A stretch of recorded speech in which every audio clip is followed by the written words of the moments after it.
Today we are going to discuss Taylor's theorem for function of complex variables fz. The statement of Taylor's theorem is, let fz be analytic at all points within a circle C0 with center Z0 and radius rho 0. Then for every point z within C0 we have fz equal to fz0 plus z minus z0 f dash z0 plus z minus z0 whole square f double dash z0 upon factorial 2 plus so on plus z minus z0 to power n fn z0 by factorial n. Proof. Let z be any point inside the circle C0. This is circle C0 and this is circle C. C0 is the circle with center Z0 and radius rho 0, and C is a circle within C0 contained by C0 with the same center Z0 and radius rho. Let Z be any point inside the circle C0 with center Z0 and radius rho 0. Let mod Z minus Z0 equal to R.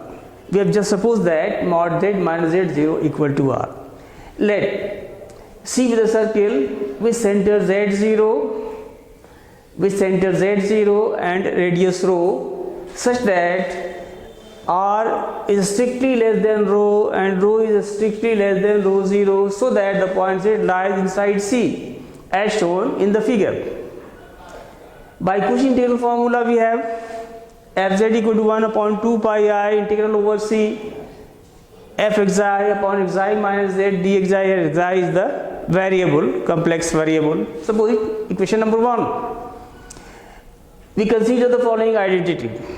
We are taking help of this identity. The identity is 1 upon xi minus z. This can be written as equal to 1 upon xi minus z0 minus z minus z0. On taking xi minus z0 as common factor, this will be equal to 1 upon xi minus z0 times 1 upon 1 minus z minus z0 upon xi minus z0.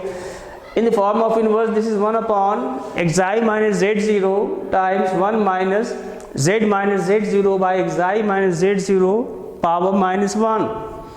On expansion, it gives 1 upon equal to 1 upon xi minus z0 into 1 plus z minus z0 by xi minus z0 plus z minus z0 upon xi minus z0 square plus so on plus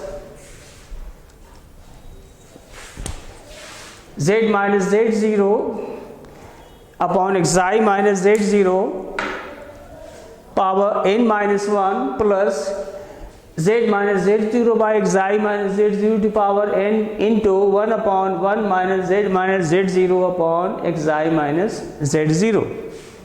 Multiplying by this factor, 1 upon xi minus z will be equal to 1 upon xi minus z0 plus z minus z0 by xi minus z0 square. In the denominator, the power will be 1 greater than the power in the numerator.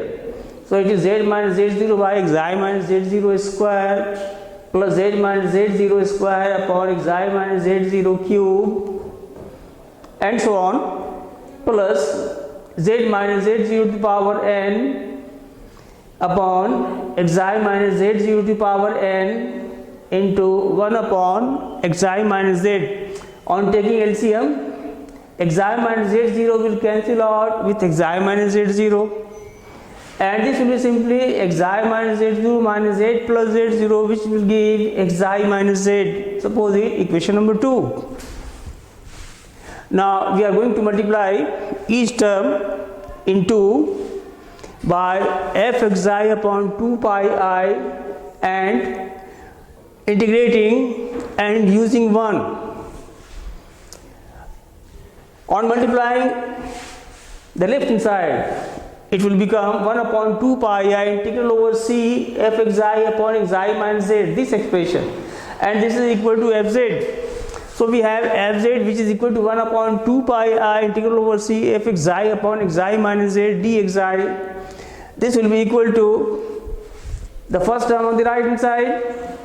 This will be 1 upon 2 pi I integral over c f(x I) upon x I minus z0, then dx I plus z minus z0. This is constant because the variable is x I. So this will be z minus z0 upon 2 pi I integral over c f(x I) upon z minus x I minus z0 whole square dx I plus z minus z0 square upon 2 pi I. Next term, integral over c f(x I) upon x I minus z0 whole cube dx I, and so on, plus z minus z0 to power n minus 1 upon 2 pi I integral over c f(x I) upon x I minus z0 to power n dx I, plus the last term z minus z0 to power n upon 2 pi I, this one, z minus z to the power n upon 2 pi I integral over c f(x I) upon x I minus z0 to the power n into x I minus z. This one, this will multiplied by x I minus z to the power n.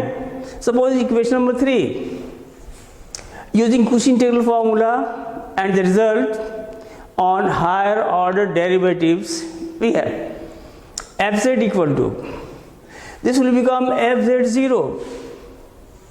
This is the result on higher order derivative of an analytic function. Any derivative, that is fn z0 is equal to factorial n by 2 pi I integral over c f(x I) upon x I minus z0 to power n plus 1 dx I. On taking n equal to 0, this will be simply fz0, which is our first term. fz0 will be factorial 0 is also 1 upon 2 pi I integral over c f(x I) upon x I minus z0 power 1 dx I. So this will be fz0, our first term on the right hand side, plus next term is z minus z0 upon 2 pi I integral over c f(x I) upon x I minus z0 whole square. If we take n equal to 1, that is the first order derivative, that will be f dash z0. This will be 1 upon 2 pi I integral over c fz upon x I minus z0 whole square dx I. So this is f dash z0 times z minus z0. The third term is z minus z0, again on putting n equal to 2, this will become f double dash z0. Here it will be factorial 2. On taking it on the left hand side, it will be divided by factorial 2. So that is why it is z minus z0 square f double dash z0 upon factorial 2, and so on. And the last term will be, last but one term will be plus z minus z0 n minus 1 fn minus 1 z0 by factorial n minus 1 plus rn,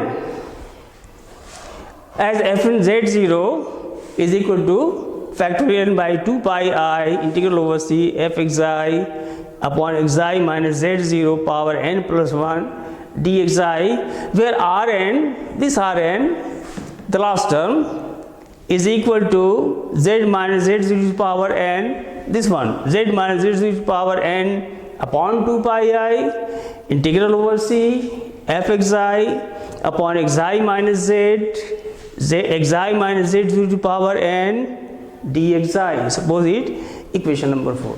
We shall conclude it in the next lecture.